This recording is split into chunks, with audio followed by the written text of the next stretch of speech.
Hi hello guys, welcome back to my channel. ಹೇಗಿದ್ದೀರಾ ಎಲ್ಲರೂ? Hope ಎಲ್ಲರೂ ಚೆನ್ನಾಗಿದ್ದೀರಾ ಅಂತ ಭಾವಿಸ್ತಾ ಇವತ್ತಿನ ವಿಡಿಯೋನ ಸ್ಟಾರ್ಟ್ ಮಾಡ್ಕೊಂಡಿದ್ದೀನಿ.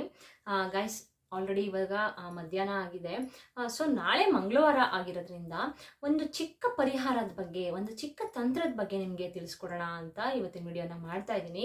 ಅಂತಂದರೆ ಈ ಪರಿಹಾರ, ಈ ತಂತ್ರ ಬಂದು ಗಾಯ್ಸ್ ಏನಪ್ಪ ಅಂತಂದರೆ, ಈ ಮಾಟ ಮಂತ್ರ ಯಾರಾದರೂ ನಿಮಗೆ ಮಾಟ ಮಂತ್ರ ಮಾಡಿಸಿದ್ರೆ ಅಕಸ್ಮಾತು ಮನೆಯಲ್ಲಿ ಸುಮ್ಮನೆ ಕಿರಿಕಿರಿ ಆಗ್ತಾ ಇರುತ್ತೆ, ಸುಮ್ಮನೆ ಜಗಳ ಆಗ್ತಾ ಇರುತ್ತೆ, ಗಂಡ ಹೆಂಡತಿ ಮಧ್ಯೆ ಜಗಳ ಆಗಿರಬಹುದು, ಇಲ್ಲ ಅಂತಂದರೆ ಮಕ್ಕಳು ಮನೆಯಲ್ಲಿ ಹೇಳಿದ ಮಾತು ಕೇಳ್ತಾ ಇರೋದಿಲ್ಲ, ಈ ಥರ ಆಗಿರಬಹುದು. ಏನಾದರೂ ಒಂದು ಸಮಸ್ಯೆನಲ್ಲಿ ಬಳಲ್ತಾ ಇರಬಹುದು, ಏನಾದರೂ ಒಂದು ಪ್ರಾಬ್ಲಮ್ ಆಗಿ ಏನಾದರೂ ಒಂದು ಜಗಳಗಳಾಗ್ತಾ ಇರಬಹುದು, ಇಲ್ಲ ಅಂತಂದರೆ ಏನಾದರೂ ಒಂದು ಆರೋಗ್ಯದ ಸಮಸ್ಯೆ ಆಗಿರಬಹುದು. ಈಗ ಡಾಕ್ಟರ್ ಹತ್ರ ಹೋಗ್ತೀರಾ ಅಂದರೂ ಕೂಡ ಅಲ್ಲಿ ಡಾಕ್ಟರ್ ನಿಮಗೆ ಏನೂ ಪ್ರಾಬ್ಲಮ್ ಇಲ್ಲ ಅಂತ ಹೇಳ್ತಾರೆ. ಏನೋ ಒಂಥರ ಮನಸ್ಥಿತಿ ಚೆನ್ನಾಗಿಲ್ಲ, ನಮಗೆ ಏನೋ ಒಂಥರ ಅಂತಂದರೆ ನೆಮ್ಮದಿ ಇಲ್ಲ ಮನಸ್ಸಿಗೆ, ಮನೆಯಲ್ಲಿ ನೆಮ್ಮದಿ ಶಾಂತಿ ಇಲ್ಲ ಅಂತ ಅಂದರೆ ಇದಕ್ಕೆಲ್ಲ ಕಾರಣ ಬಂದು ಗಾಯ್ಸ್ ಯಾರಾದರೂ ಮಾಟ ಮಂತ್ರ ಮಾಡಿಸಿದ್ರೆ, ಹಾಗೇನೆ ಯಾವುದಾದ್ರೂ ಒಂದು ಕೆಟ್ಟ ದೃಷ್ಟಿ ನಿಮ್ಮ ಮೇಲೆ ಬಿದ್ದಿದ್ರೆ, ಇಲ್ಲ ಅಂತಂದರೆ ಯಾವುದಾದ್ರೂ ಒಂದು ನೆಗೆಟಿವಿಟಿ ನಿಮ್ಮ ಮನೆ ಒಳಗಡೆ ಎಂಟ್ರಿ ಕೊಟ್ಟಿದ್ರೆ ಈ ರೀತಿ ಸಮಸ್ಯೆಗಳನ್ನು ನೀವು ಎದುರಿಸ್ತಾ ಇರ್ತೀರ, ಆಯಿತಾ. ಇದ್ರ ಜೊತೆಗೆ ಸಾಲದ ಸಮಸ್ಯೆಗಳಾಗಿರಬಹುದು, ಯಾವುದೇ ಒಂದು ಕೆಟ್ಟ ಸಮಸ್ಯೆಗಳು ಅಂದರೆ ಈ ಸಾಲದ ತಿಳ್ಕೊಂಡಿರ್ತೀರಾ, ಸಾಲನ ತೀರ್ಸೋಕ್ಕಾಗ್ತಾ ಇರೋದಿಲ್ಲ, ಸಾಲ ಜಾಸ್ತಿ ಆಗ್ತಾ ಹೋಗುತ್ತೆ, ಸಾಲ ಅಂತೂ ಕಡಿಮೆ ಆಗ್ತಾನೇ ಅಂದರೆ ಕಡಿಮೆ ಆಗ್ತಾನೇ ಇರೋದಿಲ್ಲ, ಸಾಲಗಳು ಜಾಸ್ತಿ ಮಾಡ್ಕೊಳ್ತಾನೇ ಇರ್ತೀರಾ. ಏನಾದರೂ ಒಂದು ಸಮಸ್ಯೆ ಬಂದು ಆ ದುಡ್ಡೆಲ್ಲ ನಿಮಗೆ ಅಂದರೆ ಹಾಸ್ಪಿಟ್ಲ್ ಖರ್ಚಾಗಿರ್ಬೋದು, ಈ ಥರ ಹೋಗುತ್ತೆ. ಕೈ ತುಂಬ ಸಂಪಾದನೆ ಮಾಡ್ತಾ ಇರ್ತೀರಾ, ಆಯಿತಾ. ಬೆಳಗ್ಗೆಯಿಂದ ಕಷ್ಟಪಟ್ಟು ಸಂಜೆವರೆಗೂ ಸಂಪಾದನೆ ಮಾಡ್ತೀರಾ, ತಿಂಗಳಿಗೆ ಒಂದ್ಸಲ ಸ್ಯಾಲ್ರಿ ತಗೋತೀರಾ. ಆ ಸ್ಯಾಲ್ರಿ ಬಂದಮೇಲೆ ನನಗೋಸ್ಕರ ಅಂತ ನಾನು ಏನಾದರೂ ಒಂದು ಸೇವಿಂಗ್ ಮಾಡ್ಕೊಳ್ಳೋಣ, ನನಗೋಸ್ಕರ ಸ್ವಲ್ಪ ದುಡ್ಡನ್ನ ನಾನು ಎತ್ತಿಟ್ಕೊಳ್ಳೋಣ, ಮುಂದೆ ಯಾವುದಕ್ಕಾದ್ರೂ ಒಂದಕ್ಕಾಗುತ್ತೆ ಅಂತ ನೀವು ಥಿಂಕ್ ಮಾಡ್ತಾ ಇರ್ತೀರಾ. ಅಷ್ಟೊಳಗಡೆ ಏನೋ ಒಂದು ಪ್ರಾಬ್ಲಮ್ ಬಂದು ಆ ದುಡ್ಡನ್ನ ನೀವು ಅಲ್ಲಿಗೆ ಹಾಕ್ತೀರಾ. ಈ ಥರ ಎಲ್ಲ ಪ್ರಾಬ್ಲಮ್ನ ಫೇಸ್ ಮಾಡ್ತಾ ಇರ್ತೀರಾ ಅಲ್ವಾ. ಇವತ್ತಿನ ತಂತ್ರ ಬಂದು ಗೈಸ್, ಇವತ್ತು ಮೇನಾಗಿ ನಾನು ಹೇಳಕ್ಕೆ ಹೊರಟಿರೋ ತಂತ್ರ ಬಂದು ಮಾಟ ಮಂತ್ರ ಬಗ್ಗೆ, ಓಕೆನಾ. ಯಾರಾದರೂ ನಿಮಗೆ ಮಾಟ ಮಂತ್ರ ಮಾಡಿಸಿದ್ರೆ ಅಕಸ್ಮಾತು ಈ ರೀತಿ ಸಮಸ್ಯೆಗಳನ್ನ ನೀವು ಎದುರಿಸ್ತಾ ಇರ್ತೀರಾ, ಸರಿನಾ. ಅದರಲ್ಲಿ ಮೇನಾಗಿ ಬಂದು ಆರೋಗ್ಯದ ಸಮಸ್ಯೆ ಇರುತ್ತೆ, ಜಗಳಗಳು ಆಗ್ತಾ ಇರುತ್ತೆ ಮನೆ ಒಳಗಡೆ, ಈ ರೀತಿ ಸಮಸ್ಯೆಗಳಿದ್ರೆ ಅದು ಒಂದು ಮಾಟ ಮಂತ್ರದ ಅಂತಾನೆ ಹೇಳ್ಬೋದು, ಆಯ್ತಾ.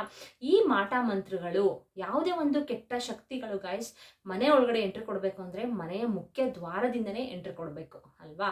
ಸೊ ಮನೆಯ ಮುಖ್ಯ ದ್ವಾರದಲ್ಲಿ ನಾನು ಹೇಳುವಂಥ ಈ 3 ವಸ್ತುಗಳನ್ನ ನೀವು ಉಪಯೋಗಿಸ್ಕೊಂಡು ಈ ರೀತಿ ನೀವು ಮಾಡೋದ್ರಿಂದ ನಿಜವಾಗ್ಲೂ ನಿಮ್ಮ ಮನೆಯಲ್ಲಿ ಯಾವುದೇ ಒಂದು ಮಾಟ ಮಂತ್ರ ಆಗಿದ್ರು ಕೂಡ, ಯಾರೇ ಮಾಟ ನಿಮಗೆ ಮಾಡಿಸಿದ್ರು ಕೂಡ ಅದು ನಿವಾರಣೆ ಆಗತ್ತೆ, ಆಯ್ತಾ. ಅಂದರೆ ಮಾಟ ಮಂತ್ರ ಮಾಡಿಸಿದಾಗ ಒಂದು ಕೆಟ್ಟ ದುಷ್ಟ ಶಕ್ತಿ ಒಳಗಡೆ ಬರಬೇಕು ಅಂತಂದರೆ ಈ 3 ಪದಾರ್ಥಗಳನ್ನ ಯೂಸ್ ಮಾಡೋದ್ರಿಂದ, ನೀವು ಯೂಸ್ ಮಾಡಿ ಒಂದು ಚಿಕ್ಕ ಗಂಟದ ಬಗ್ಗೆ ಹೇಳ್ತೀನಿ. ಆ 3 ಪದಾರ್ಥಗಳನ್ನ ಗಂಟೊಳಗಡೆ ಕಟ್ಬಿಟ್ಟು ನೀವು ಮನೆ ಒಳಗಡೆ ಮುಂಭಾಗದಲ್ಲಿ ನೀವು ಅದನ್ನು ನೇತಾಕಿ ಅದಕ್ಕೆ ಪೂಜೆ ಮಾಡೋದ್ರಿಂದ ಯಾವುದೇ ಒಂದು ಮಾಟ ಮಂತ್ರ ಮಾಡಿಸ್ತಿದ್ರು ಅದು ಮನೆ ಒಳಗಡೆ ನಿಮಗೆ ಬರೋದಿಲ್ಲ, ನಿಮಗೂ ಕೂಡ ಮಾಟ ಮಂತ್ರ ತಗೊಳ್ಳೋದಿಲ್ಲ, ಓಕೆನಾ. ಅದು ಯಾವ ರೀತಿ, ಯಾವ ವಸ್ತುಗಳು ಯಾವ ರೀತಿ ಮಾಡ್ಕೊಳ್ಬೇಕು ಅನ್ನೋದನ್ನ ನಾನು ಇವತ್ತಿನ ವಿಡಿಯೋದಲ್ಲಿ ನಿಮಗೆ ತಿಳಿಸ್ಕೊಡ್ತಾ ಹೋಗ್ತೀನಿ.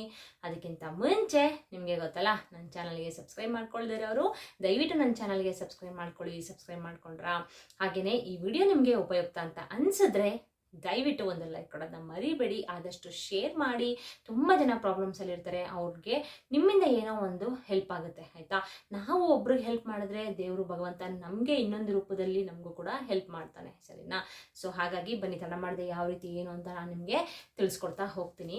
ಗೈಸ್ ಏನಿಲ್ಲ, ಇದು ಒಂದು ಚಿಕ್ಕ ತಂತ್ರ, ಸರಿನಾ.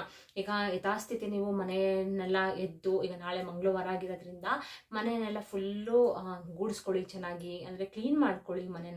ಅಂದ್ರೆ ಧೂಳೆಲ್ಲ ತೆಗೆದ ಥರ ಎಲ್ಲ ಮಾಡಕ್ ಹೋಗ್ಬೇಡಿ. ಮಂಗಳವಾರ, ಶುಕ್ರವಾರ, ಅಮಾವಾಸ್ಯೆ, ಹುಣ್ಣಿಮೆನಲ್ಲಿ ಯಾವುದೇ ಕಾರಣಕ್ಕೂ ಧೂಳು ತೆಗೆಯೋದಾಗಿರ್ಬಹುದು, ಮನೆ ಫುಲ್ ಕ್ಲೀನ್ ಮಾಡೋದಾಗಿರ್ಬಹುದು, ಆ ಥರ ಮಾಡಲಿಕ್ಕೆ ಹೋಗಬಾರ್ದು, ಸರಿನಾ. ಮಾಮೂಲಿ ಕಸ ಎಲ್ಲ ಗೂಡಿಸ್ಕೊಂಡು ಸ್ವಲ್ಪ ನೀರಿಗೆ ಕಲ್ಲುಪ್ಪು ಮತ್ತು ಅರಿಶಿನ ಹಾಕೋದ್ರಿಂದ ತುಂಬಾ ಒಳ್ಳೆಯದು. ಯಾಕೆ ಅಂತ ನೀವು ಕೇಳ್ಬೋದು, ಒಂದು ನೆಗೆಟಿವಿಟಿ ಅನ್ನೋದು ಮನೆಯಿಂದ ಹೊರಗಡೆ ಹೋಗುತ್ತೆ, ಸರಿನಾ. ಸೊ ಹಾಗಾಗಿ ಸ್ವಲ್ಪ ಕಲ್ಲುಪ್ಪು ಮತ್ತು ಅರಿಶಿನ ಹಾಕ್ಕೊಂಡು ನೀರಿಗೆ ಮನೆನ ಒರೆಸ್ಕೊಳ್ಳಿ, ಸರಿನಾ. ಮನೆಯೆಲ್ಲ ಒರೆಸಿ ಹೊರಗಡೆ ಅಂಗಳ ಎಲ್ಲ ಕ್ಲೀನ್ ಮಾಡಿಕೊಂಡು ಪೂಜೆನ ಮಾಡ್ಕೊಳ್ಳಿ ಮನೆಯಲ್ಲಿ ಫಸ್ಟ್, ಸರಿನಾ. ಪೂಜೆ ಎಲ್ಲ ಮಾಡಿಕೊಂಡು ಗೈಸ್ ನೀವು ಅದಾದ್ಮೇಲಿಂದ ಒಂದು ಅಂದರೆ ಸಂಜೆ ಒಳಗಡೆ ನೀವು ಈ ತಂತ್ರನ ಮಾಡ್ಕೊಳ್ಬೋದು, ಏನೂ ತೊಂದರೆ ಇಲ್ಲ. ಒಂದು 6 ಗಂಟೆ ಒಳಗಡೆ ನೀವು ಈ ತಂತ್ರನ ಮಾಡ್ಕೊಳ್ಬೇಕಾಗತ್ತೆ. ಈ ತಂತ್ರ ಮಾಡೋಕ್ಕಿಂತ ಮುಂಚೆ ನೀವು ಮನೆಯಲ್ಲಿ ದೇವ್ರ ದೀಪ ಹಚ್ಚಬೇಕಾಗುತ್ತೆ, ಸರಿನಾ? ಮನೆಯಲ್ಲಿ ದೇವ್ರ ದೀಪ ಎಲ್ಲ ಹಚ್ಚಿ ದೇವ್ರ ಪೂಜೆ ಎಲ್ಲ ಮಾಡಿಕೊಂಡು ಒಂದು ಕೆಂಪು ಬಟ್ಟೆನ ನೀವು ತಗೋಬೇಕಾಗುತ್ತೆ, ಸರಿನಾ? ಒಂದು ಕೆಂಪು ಬಟ್ಟೆನ ತಗೊಂಡು ಅದಕ್ಕೆ ಒಂದು ಮುಷ್ಟಿಯಷ್ಟು ಕಲ್ಲುಪ್ಪನ್ನ ನೀವು ಹಾಕೋಬೇಕು ಫಸ್ಟ್, ಸರಿನಾ? ಹಾಕೊಂಡು ಅದ್ರ ಒಳಗಡೆಗೆ ನೀವು 8 ಒಣಮೆಣಸಿನ್ಕಾಯಿನ ನೀವು ಹಾಕೊಳ್ಬೇಕಾಗತ್ತೆ. 8 ಒಣಮೆಣಸಿನ್ಕಾಯಿನ ಹಾಕೊಳ್ಳಿ, ಒಂದು ಇಡಿಯಷ್ಟು ಕಲ್ಲುಪ್ಪನ್ನ ಹಾಕಿ, ಹಾಗೇನೆ 6ರಿಂದ 7 ಕಾಳು ಮೆಣಸನ್ನ ನೀವು ಹಾಕ್ಬೇಕಾಗತ್ತೆ. 6 ಹಾಕಿ 7 ಹಾಕಿ, ಏನೂ ತೊಂದರೆ ಇಲ್ಲ, ಸರಿನಾ? ಈ ರೀತಿ ಮಾಡಿಕೊಂಡು ನೀವು ಒಂದು ಚಿಕ್ಕ ಗಂಟನ್ನ ಅದನ್ನ ಮಾಡ್ಕೊಳ್ಬೇಕು. ಇದು 3 ಪದಾರ್ಥ, ಸರಿನಾ? ಅದು ನೀವು ಮನೆಯಲ್ಲೇ ಯೂಸ್ ಮಾಡುವಂತ ಪದಾರ್ಥಗಳು ಅಲ್ವಾ? ಸೊ ಹಾಗಾಗಿ ಈ ರೀತಿ ಒಂದು ಚಿಕ್ಕ ಗಂಟನ್ನ ನೀವು ಮಾಡಿಕೊಂಡು ಅದಕ್ಕೆ, ಈಗ ಮನೆಯಲ್ಲಿ ದೇವ್ರ ಪೂಜೆ ಎಲ್ಲ ಮಾಡ್ತೀರಾ ಅಲ್ವಾ ನೀವು? ದೇವ್ರ ಪೂಜೆ ಎಲ್ಲ ಮಾಡಿದ್ಮೇಲೆ ಈ ಗಂಟು ಕೂಡ ದೇವಿ ಮುಂದೆ ಇಟ್ಕೊಂಡು, ಅಂದ್ರೆ ನಿಮ್ಮ ಮನೆ ದೇವ್ರನ್ನ ನೆನೆಸ್ಕೊಂಡು, ನೀವು ನಿಮ್ಮ ಮನೆ ದೇವರು, ಗಂಡು ದೇವರಾಗಿರಬಹುದು, ಹೆಣ್ಣು ದೇವರಾಗಿರಬಹುದು, ಈ ರೀತಿ ನಿಮ್ಮ ಮನೆ ದೇವ್ರನ್ನ ನೆನೆಸ್ಕೊಂಡು ಆ ಗಂಟನ್ನ ಕೈಯಲ್ಲಿ ಇಟ್ಕೊಂಡು, ನನಗೆ ಯಾರೇ ಮಾಟ ಮಂತ್ರ ಏನೇ ಮಾಡಿಸಿದ್ರು ಕೂಡ ನನಗೆ ಯಾವುದು ಕೂಡ ತಗೊಳ್ಬಾರ್ದು, ನಮ್ಮ ಮನೆಯಲ್ಲಿ ಅಂದರೆ ಕೆಟ್ಟ ಶಕ್ತಿ ಯಾವುದೇ ಇದ್ರೂ ಕೂಡ ಅದು ಹೊರಗಡೆ ಹೋಗಬೇಕು. ಹಾಗೇನೆ ನಮ್ಮ ಮನೆಯಲ್ಲಿ ಈ ರೀತಿ ಸಮಸ್ಯೆಗಳು ಇದ್ದಾವೆ, ಅಂದರೆ ನನಗೆ ಆರೋಗ್ಯ ಸಮಸ್ಯೆ ಆಗಿರಬಹುದು, ಇಲ್ಲ ನಮ್ಮ ಮನೆ ಕುಟುಂಬದಲ್ಲಿ ಆರೋಗ್ಯ ಸಮಸ್ಯೆ ಆಗಿರಬಹುದು, ಈ ರೀತಿ ಸಮಸ್ಯೆಗಳಲ್ಲಿ ಬಳಲ್ತಾ ಇದ್ದೀವಿ, ಅಂದರೆ ದುಡ್ಡು ನಮಗೆ ಏಳಿಗೆ ಆಗ್ತಾ ಇಲ್ಲ, ದುಡ್ಡು ದುಪ್ಪಟ್ಟಾಗ್ತಾ ಇಲ್ಲ, ಹೆಚ್ಚಾಗಿ ನಮಗೆ ಖರ್ಚಾಗ್ತಾನೆ ಹೋಗ್ತಾ ಇದೆ, ಮನೆಯಲ್ಲಿ ನನ್ನ ಗಂಡಂಗೆ ನನಗೆ ತುಂಬಾನೇ ಜಗಳ, ನಿಮ್ಗೆ ಏನು ಸಮಸ್ಯೆ ಇದೆ ಗೈಸ್, ಸರಿನಾ? ಅದನ್ನ ಕೇಳ್ಕೊಂಡು ನೀವು ನಿಮ್ಮ ಮನೆ ದೇವ್ರ ಮುಂದೆ ಆ ಗಂಟನ್ನ ಇಟ್ಕೊಂಡು ಕೇಳ್ಕೊಂಡು, ಅದಾದ್ಮೇಲಿಂದ ಅದಕ್ಕೂ ಕೂಡ ಸ್ವಲ್ಪ ಧೂಪ ಅಂತಂದ್ರೆ ಗಂಧದ ಕಡಿ ಮತ್ತೆ ಕರ್ಪೂರ ಎಲ್ಲ ಹಚ್ಚಿ, ಸ್ವಲ್ಪ ಅರಿಶಿನ ಕುಂಕುಮನ ಕೂಡ ನೀವು ಕುಂಕುಮನ ಹಾಕ್ಬೇಕಾಗುತ್ತೆ, ಸರಿನಾ? ಹಾಕ್ಬಿಟ್ಟು ಸ್ವಲ್ಪ ಗಂಧದ ಕಡೆ ಎಲ್ಲ ಕ್ಲೀನಾಗಿ ಹಚ್ಬಿಟ್ಟು ಅದನ್ನ ನಿಮ್ಮ ಮನೆ ಒಳಗಡೆ ಮೇಲ್ಗಡೆ ನೀವು ಕಟ್ಟಬೇಕಾಗತ್ತೆ, ಓಕೆನಾ? ಮನೆ ಒಳಗಡೆ ಅದನ್ನ ಕಟ್ಟಬೇಕು. ಈ ರೀತಿ ನೀವು ಕಟ್ಟೋದ್ರಿಂದ ಗಾಯ್ಸ್ ನಿಜವಾಗ್ಲೂ ನಿಮ್ಗೆ ಯಾವುದೇ ಒಂದು ಸಮಸ್ಯೆ ಇದ್ರೂ ಕೂಡ, ಮೇನಾಗಿ ಮಾಟ ಮಂತ್ರ ಮಾಡಿಸಿದ್ರೆ ಗಾಯ್ಸ್ ಮೇನಾಗಿ ಫಸ್ಟ್ ನಮಗೆ ಬರೋದು ಆರೋಗ್ಯದ ಸಮಸ್ಯೆ, ಆಯ್ತಾ? ಏನೋ ಒಂಥರ ಹಿಂಸೆ ಆಗ್ತಾ ಇರುತ್ತೆ, ಏನು ಅಂತಾನೆ ಹೇಳ್ಕೊಳಕ್ಕಾಗೋದಿಲ್ಲ, ಅಂದರೆ ಎಲ್ಲ ಚೆನ್ನಾಗೇ ಹೇಳ್ತೀವಿ ನಾವು, ಈಗ ಡಾಕ್ಟರ್ ಎಲ್ಲ ತೋರಿಸ್ತೀವಿ ಅಂದರೂ ಕೂಡ ನಮಗೆ ಏನು ಪ್ರಾಬ್ಲಮ್ ಇಲ್ಲ ಅಂತ ಹೇಳ್ತಾರೆ ಅಂದರೂ ಕೂಡ ಏನೋ ಒಂಥರ ಸಮಾಧಾನ ಇರೋದಿಲ್ಲ, ನೆಮ್ಮದಿ ಇರೋದಿಲ್ಲ, ಏನೋ ಒಂಥರ ತುಂಬಾ ಬೇಜಾರಾಗ್ತಾ ಇರುತ್ತೆ, ಒಂಥರ ಅನಿಸ್ತಾ ಇರುತ್ತೆ, ಏನು ಅಂತಲೇ ಗೊತ್ತಾಗೋದಿಲ್ಲ, ಸುಮ್ಮನೆ ಮಂಕ ಕೂತ್ಕೊಳ್ಳೋದು ಮನೆ ಒಳಗಡೆ, ಯಾರ ಜೊತೆನೂ ಕೂಡ ಮಾತಾಡದೇ ಇರಬಹುದು, ಏನೋ ಒಂಥರ ಸುಸ್ತು ಸಂಕಟ ಆಗಿರಬಹುದು. ಅದು ಈ ಹುಣ್ಣಿಮೆ ಮತ್ತು ಅಮಾವಾಸ್ಯೆ ಬಂದಾಗ ಈ ಮಾಟ ಮಂತ್ರ ಮಾಡಿಸಿರೋದು ಜಾಸ್ತಿ ನಿಮಗೆ ತೋರಿಸುತ್ತೆ. ಅಂತಂದರೆ ಈಗ ಆರೋಗ್ಯದ ಸಮಸ್ಯೆಯಲ್ಲಿ ಬಳಲ್ತಾ ಇರ್ತೀರ ಅಲ್ವಾ, ಅಮಾವಾಸ್ಯೆ ಹುಣ್ಣಿಮೆನಲ್ಲಿ ನಿಮಗೆ ಆರೋಗ್ಯದ ಸಮಸ್ಯೆ ಜಾಸ್ತಿ ಆಗ್ತಾ ಹೋಗುತ್ತೆ. ಈ ರೀತಿ ಆಗೋದ್ರಿಂದ ಈ ರೀತಿ ಅಂದರೆ ಈ ಗಂಟನ್ನ ನೀವು ಮನೆ ಒಳಗಡೆ ಕಟ್ಟಿ ನೀವು ಪೂಜೆ ಮಾಡೋದ್ರಿಂದ ನಿಜವಾಗ್ಲೂ ನಿಮ್ಗೆ ಯಾವುದೇ ಒಂದು ಮಾಟ ಮಂತ್ರ ಯಾರೇ ಮಾಡಿಸಿದ್ರು ಕೂಡ ನಿಮಗೆ ಅದು ತಗೊಳ್ಳೋದಿಲ್ಲ ಗಾಯ್ಸ್. ನಿಜವಾಗ್ಲೂ ಇದನ್ನ ಒಮ್ಮೆ ಟ್ರೈ ಮಾಡಿ ನೀವು.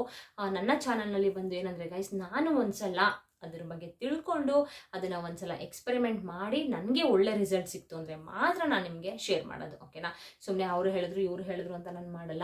ಫಸ್ಟು ನಾನು ಅದ್ರ ಬಗ್ಗೆ ಫುಲ್ ಕ್ಲಿಯರಾಗಿ ತಿಳ್ಕೊಳ್ತೀನಿ, ಸರಿನಾ? ಯಾಕಂದರೆ ಈ ತಂತ್ರನ ನೀವು ಮಾಡ್ತೀರಾ ಅಂತ ಅಂದ್ಕೊಳ್ಳಿ, ಆಮೇಲೆ ನಿಮಗೆ ಸಕ್ಸಸ್ಫುಲ್ ಆಗಿಲ್ಲ ಅಂದರೆ ನೀವು ನನ್ನ ಬೈಕೊಳ್ಬಾರ್ದು ಅಲ್ವಾ? ಸೊ ಹಾಗಾಗಿ ನನಗೇನು ಗೊತ್ತು ಅಂದರೆ ನಾನು ಏನು ತಿಳ್ಕೊಂಡಿದ್ದೀನಿ ಅದನ್ನು ನಾನು ಒಂದ್ಸಲ ನನ್ನ ಮೇಲೆ ನಮ್ಮ ಮನೇಲಿ ನಾನು ಎಕ್ಸ್ಪೆರಿಮೆಂಟ್ ಮಾಡಿ ನನಗೆ ಒಳ್ಳೇದಾಯಿತು ಅಂದರೆ ಮಾತ್ರ ನಾನು ನಿಮಗೆ ಶೇರ್ ಮಾಡೋದು, ಓಕೆನಾ?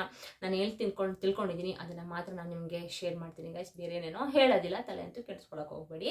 ಆಮೇಲೆ ತುಂಬಾ ದುಡ್ಡು ಖರ್ಚು ಮಾಡಿ ಮಾಡುವಂಥ ತಂತ್ರಗಳು ಯಾವುದೂ ಇರೋದಿಲ್ಲ, ನಮ್ಮ ಮನೆಯಲ್ಲೇ ನಾವು ಯೂಸ್ ಮಾಡುವಂಥ ಪದಾರ್ಥಗಳನ್ನ ಯೂಸ್ ಮಾಡಿಕೊಂಡು ಮಾಡುವಂಥ ತಂತ್ರಗಳು ಆಗಿರುತ್ತೆ, ಆಯಿತಾ? ಈ ರೀತಿ ಚಿಕ್ಕ ಪುಟ್ಟ ತಂತ್ರಗಳನ್ನ ನೀವು ಮನೇಲಿ ಮಾಡ್ಕೊಳ್ಳೋದ್ರಿಂದ ನಿಮ್ಮ ಮನೆಯಲ್ಲಿ ಯಾವುದೇ ಒಂದು ಸಮಸ್ಯೆ ಇದ್ರೂ ಕೂಡ ಅದಕ್ಕೆ ನಿಮಗೆ ಪರಿಹಾರ ಅನ್ನೋದು ಸಿಕ್ಕೇ ಸಿಗುತ್ತೆ, ಆಯಿತಾ? ಈಗ ದೇವರು ಕಷ್ಟ ಅಂತ ಕೊಟ್ಟ ಮೇಲೆ ಪರಿಹಾರನೂ ಕೂಡ ಕೊಟ್ಟಿರ್ತಾನೆ, ಸರಿನಾ? ಆ ಪರಿಹಾರನ ನಾವು ಕಂಡಿಡ್ಕೊಂಡು ಒಂದು ಶ್ರದ್ಧಾ ಭಕ್ತಿಯಿಂದ ನಂಬಿಕೆನ ಇಟ್ಟು ಮಾಡಬೇಕು. ಏನಪ್ಪ ಇವ್ರು ಹೇಳಿದ ತಕ್ಷಣ ನಿಜ ಆಗ್ಬಿಡುತ್ತಾ ಅದು, ಈ ರೀತಿ ಮನಸ್ಥಿತಿನ ಇಟ್ಕೊಂಡು ಮಾಡಿದ್ರೆ ಅದು ನಿಜವಾಗ್ಲೂ ಆಗೋದಿಲ್ಲ ಗಾಯ್ಸ್, ಸರಿನಾ? ಒಂದು ಶ್ರದ್ಧಾ ಭಕ್ತಿಯಿಂದ ಒಂದೊಳ್ಳೆ ಮನಸ್ಸಿಂದ ನೀವು ಮಾಡ್ಕೊಂಡು ಹೋಗಿ, ಯಾಕಾಗೋದಿಲ್ಲ? ಹಾಗೇ ಆಗುತ್ತೆ. ಎಲ್ಲರಿಗೂ ಕೂಡ ಭಗವಂತ ಒಳ್ಳೇದು ಮಾಡಲಿ ದೇವರು. ಅಂದರೆ ಈ ವರ್ಷ ಪೂರ್ತಿ ನಿಮ್ಗೆಲ್ಲರಿಗೂ ಕೂಡ ನಿಮ್ಗೇನೇ ಕೇಳಿದ್ರು, ನೀವೇನೇ ದೇವ್ರ ಹತ್ರ ಕೇಳ್ಕೊಂಡ್ರು ಕೂಡ ನಿಮ್ಗೆಲ್ಲಾನು ಸಿಗಲಿ. ಆರೋಗ್ಯದ ಸಮಸ್ಯೆ ಏನಾದರೂ ಬಳಲ್ತಾ ಇದ್ರೆ ಅದು ಕೂಡ ನಿಮಗೆ ಮುಕ್ತಿಗೊಳ್ಳಿ ಅಂತ ಹೇಳ್ತಾ ಇವತ್ತಿನ ವಿಡಿಯೋನ ಇಲ್ಲಿ ಎಂಡ್ ಮಾಡ್ತೀನಿ. ಹಾಗೆಯೇ ಸುಮಾರು ಹಲವಾರು ಇದೇ ರೀತಿ ಚಿಕ್ಕ ಪುಟ್ಟ ತಂತ್ರಗಳ ಬಗ್ಗೆ ನಾನು ಹಾಕಿದ್ದೀನಿ ವಿಡಿಯೋಸ್ನ, ಓಕೆನಾ? ಅದ್ರದ್ದು ಎಲ್ಲಾದ್ರೂ ನಾನು ಲಿಂಕ್ನ ಡಿಸ್ಕ್ರಿಪ್ಷನಲ್ಲಿ ಕೊಟ್ಟಿರ್ತೀನಿ, ಅದು ನಮ್ಮೆ ಚೆಕ್ ಮಾಡ್ಕೊಳ್ಳಿ. ನೀವು ಕೂಡ ನಿಮ್ಮ ಮನೆಯಲ್ಲಿ ಈ ರೀತಿ ಚಿಕ್ಕ ಪುಟ್ಟ ತಂತ್ರಗಳನ್ನ ಮಾಡಿಕೊಂಡು ನಿಮ್ಮ ಮನೇನ ಏಳಿಗೆ ಮಾಡ್ಕೊಳ್ಳೋ ಜವಾಬ್ದಾರಿ ನಿಮ್ಮ ಕೈಲಿರುತ್ತೆ ಗೈಸ್. ಅಂದರೆ ನಾವು ಗೃಹಿಣಿಯರು ಗೃಹಿಣಿಯರು, ಈ ಗಂಡಸರು ಅವರೆಲ್ಲ ನಂಬೋದಿಲ್ಲ ಇದ್ರ ಬಗ್ಗೆ. ಬಟ್ ನಾವೇನು ಮಾಡಬೇಕು ಅಂತಂದರೆ ಮನೆಯಲ್ಲಿ ಈ ರೀತಿ ಚಿಕ್ಕ ಪುಟ್ಟ ತಂತ್ರನ ಮಾಡಿಕೊಂಡು ನಮ್ಮ ಮನೆನ ನಾವು ಏಳಿಗೆ ಆಗೋ ಥರ ಮಾಡ್ಕೊಳ್ಬೇಕು. ಯಾವುದೇ ಒಂದು ಸಮಸ್ಯೆ ಬರೋಕ್ಕಿಂತ ಮುಂಚೆ ಬಂದಿದ್ರು ಕೂಡ ಅದು ಹೊರಟೋಗ್ಬಿಡ್ಬೇಕು. ಆ ರೀತಿ ನಾವು ಈ ರೀತಿ ಚಿಕ್ಕ ಪುಟ್ಟ ತಂತ್ರಗಳನ್ನ ಮಾಡ್ಕೊಳ್ಳೋದ್ರಿಂದ ನಿಜವಾಗ್ಲೂ ತುಂಬಾ ಒಳ್ಳೇದು ಆಗುತ್ತೆ. ಓಕೆನಾ? ಓಕೆ ಗೈಸ್, ಈ ವಿಡಿಯೋ ನಿಮಗೆ ಉಪಯುಕ್ತ ಅಂತ ಅನಿಸಿದ್ರೆ ದಯವಿಟ್ಟು ಒಂದು ಲೈಕ್ ಕೊಡೋದನ್ನ ಮರಿಬೇಡಿ.